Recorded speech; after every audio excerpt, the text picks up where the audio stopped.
जय श्री कृष्णा। राधे राधे भक्तजनों, आज आप सुनेंगे बुधवार की गणेश जी की 5 पावन शुभ गाथा।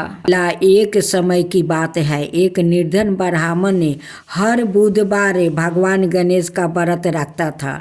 उसके पास खाने को कुछ नहीं होता, लेकिन उसका विश्वास अटूट था। एक दिन उसकी भक्ति से प्रसन्न होकर सवाए गणपति पापा ने ऐसा चमत्कार किया कि उसकी गरीबी हमेशा के लिए दूर हो गई। जय श्री गणेशाय नमः। कहते हैं, दिन की शुरुआत जितनी सकारात्मकता के साथ होती है, उतना ही दिन अच्छा गुजरने की संभावना रहती है। बुधवार की शुभ शुरुआत करने के लिए इन मंत्रों का जरूर करे जापे। साथ ही अपने प्रियजनों को भी यह मंत्र भेज कर कह सकते हैं। बुधवार व्रत कथा। एक समय की बात है, एक व्याकित का विवाह हुआ। कई बरस बीत गया था। विवाह के बाद उसकी पत्नी एक बार अपने महके गई हुई थी।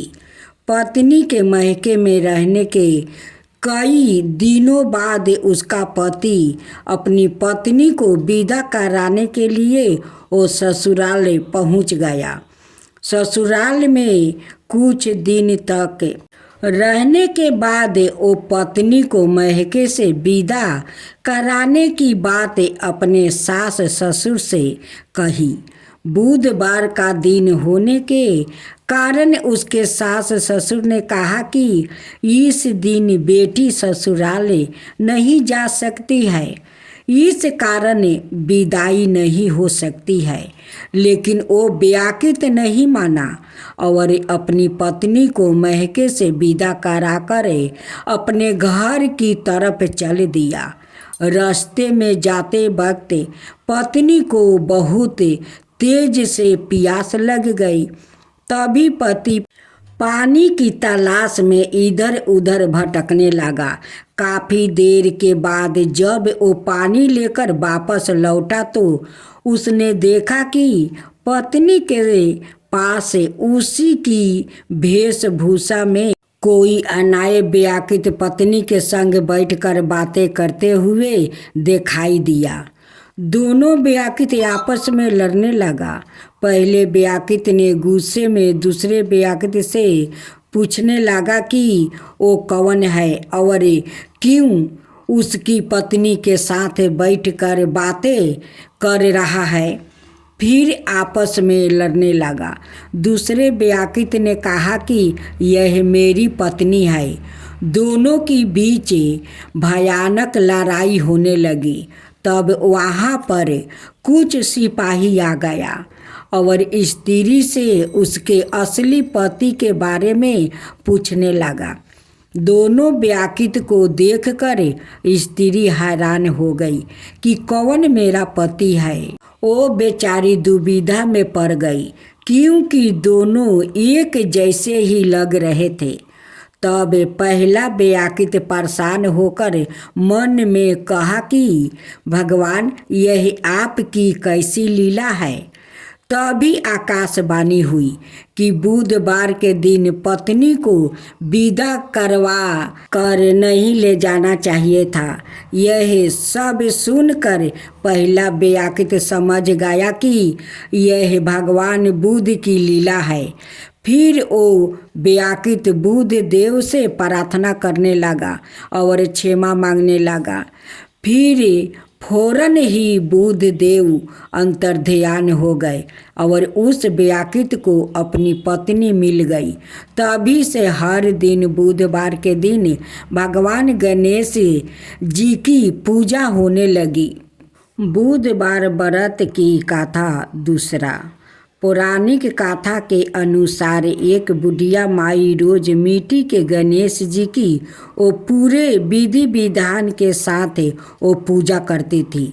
लेकिन वो रोज गणेश जी की प्रतिमा बनाती है और वो रोज ही गल जाता था।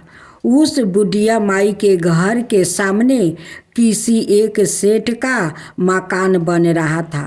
बुढ़िया माई ने मकान बनाने वाले मिस्त्री से बोली कि वो उसे एक पत्थर के गणेश जी की मूर्ति बनाकर दे। मकान बनाने वाले कारीगर ने बुढ़िया माई की बोला कि जितनी देर में हम तुम्हारे लिए गणेश जी की मूर्ति बनाएंगे उतनी देर में हम अपनी दीवार पूरी कर लेंगे। बुढ़िया यह सुनकर बहुत उदास हो गई और गुस्से में बोली कि राम करे कि तुम्हारी दीवार टेढ़ी हो जाए। यह कहकर बुढ़िया घर की तरफ वापस चली गई। अब दीवार को पूरा करते करते शाम हो गया, लेकिन दीवार पूरी ना हो सकी। जितनी बार मिस्त्री दीवार बनाने का प्रयास करता उतनी बार दीवार टेढ़ी हो जाती थी। शाम को जब सेठ जी आए तो उन्होंने कहा कि आज कुछ काम नहीं किया है। तब मकान बनाने वाले एक कारीगर ने कहा कि एक बुढ़िया आई थी, वो कह रही थी मुझे पत्थर का गणेश बनाकर दे दो। हमने नहीं बनाकर दिया तो उसने कहा तुम्हारी दीवार टेढ़ी हो जाए।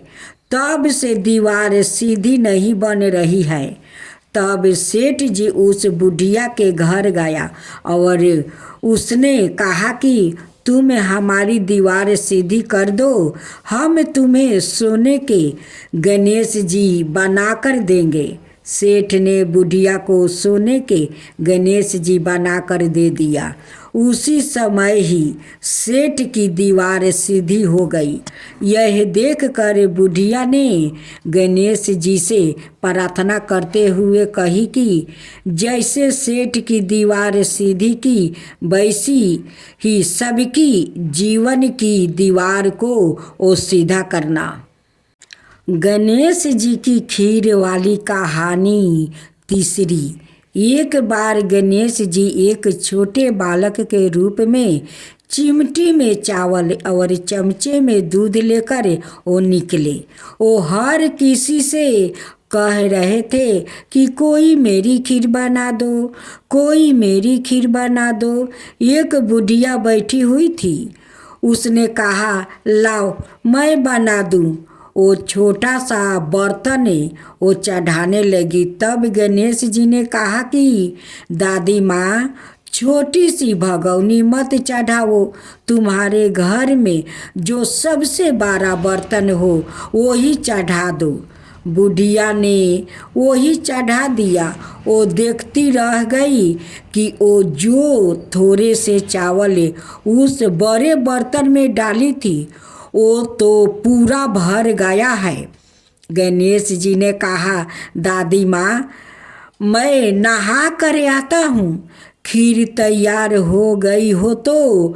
बुढ़िया के पोते पोती खीर खाने के लिए वो रोने लगा। बुढ़िया ने कहा गणेश जी तेरे भोग लगाना कहकर चूल्हे में थोड़ी सी खीर डाल देती है और कटोरी भर भर कर बच्चों को दे देती है। बुढ़िया की पड़ोसी ने ऊपर छत से देख रही थी तो बुढ़िया ने सोचा यह चुंगली कर देगी तो एक कटोरा भर कर उसे भी पकड़ा दिया। बेटे की बहू ने चुपके से एक कटोरा खीर खा गई और कटोरा चौकी के नीचे छिपा दिया। अभी भी गणेश जी नहीं आए थे। बुढ़िया को भी भूख लग रही थी। वो भी एक कटोरा खीर का भर कर केवाड़ के पीछे बैठकर एक बार फिर कहा कि गणेश जी आपके भोग लगे कह कर वो खाना शुरू कर दिया। तभी गणेश जी आ गए। बुढ़िया ने कहा आ जा रे गणेशा खीर खा ले, मैं तो तेरी ही राह देख रही थी। गणेश जी ने कहा दादी माँ मैंने तो खीर पहले ही खा ली। बुढ़िया ने कहा कब खाई? गणेश जी ने कहा, जब तेरे पोते पोती ने खीर खाया तब खाई थी, जब तेरी पड़ोसन ने खीर खाई थी तब खाई थी, और जब तेरी बहू ने खीर खाई थी तब खाई थी, और अब तूने खाई तो मेरा पेट पूरा ही भर गया। बुढ़िया ने कहा, बेटा, और सारी बात तो सच है, पर बहू बेचारी का तो नाम मत लो, वो तो सुबह से काम में लग रही है, उसने फिर कब खाई? गणेश जी ने कहा, चौकी के नीचे देख, जूठा कटोरा पड़ा है, और तूने तो मेरे भोग तो लगाई, वो तो वैसे ही खा गई। बुढ़िया ने कहा, बेटा, घर की बात है, घर में ही रहने दो। अब बताओ, बची हुई खीर का क्या करूं? गणेश जी ने कहा, नगरी में जिमा दो। बुढ़िया ने पूरी नगरी जिमा दी, फिर भी बर्तन पूरा ही भरा था। राजा को पता लगा तो बुढ़िया को बुलाया और कहा, क्यों री बुढ़िया, ऐसा बर्तन तेरे घर पर अच्छा नहीं लगता, यह हमारे घर पर शोभा देते हैं। बुढ़िया ने कहा, राजा जी आप ले लो। राजा जी ने खीर का बर्तन महल में ले लिया। लाते ही खीर में कीड़े मकोड़ा, बिच्छू, केचरे हो गई और दुर्गंध आने लगी। यह देखकर राजा ने बुढ़िया से कहा, बुढ़िया, बर्तन वापस ले जा, जा, तुझे मैंने दे दिया। बुढ़िया ने कहा, राजा, आप देते तो पहले ही कभी दे देते, यह बर्तन तो मुझे मेरे गणेश जी ने दिया है। बुढ़िया ने बर्तन वापस लिया, लेते ही सुगंधित हो गई। घर आकर बुढ़िया ने गणेश जी से कहा, बची हुई खीर का क्या करे? गणेश जी ने कहा, झोपड़ी के कोने में गाढ़ा खोद कर गाड़ दो, उसी जगह सुबह उठकर वापस देखेगी तो धान के 2 चारे मिलेगा। ऐसा कहकर गणेश जी अंतर्ध्यान हो गए। जाते समय झोपड़ी के लात मारते हुए गए तो झोपड़ी के स्थान पर महल हो गया। सुबह बहू ने पवारा लेकर पूरे घर को वो खोद दिया तो कुछ भी नहीं मिला। बहू ने कहा, सासू जी, थारो गणेश जी तो झूठो। सास ने कहा, बहू, मेरो गणेश झूठो तो नहीं है, ला मैं खोद कर देखूं। सुई लेकर वो खोजने लगी तो टन टन करते हुए धान के चरे निकल आया। बहू ने कहा, सासू जी, गणेश जी तो सचो ही है। सास ने कहा, गणेश जी तो भावनाओं का भूखा है, यह गणेश जी जैसा आपने बुढ़ियों को दिया वैसा सबको देना। विनायक जी की कहानी गाथा कहने वाले, हुंकार भरने वाले और आसपास के सुनने वाले सबको देना।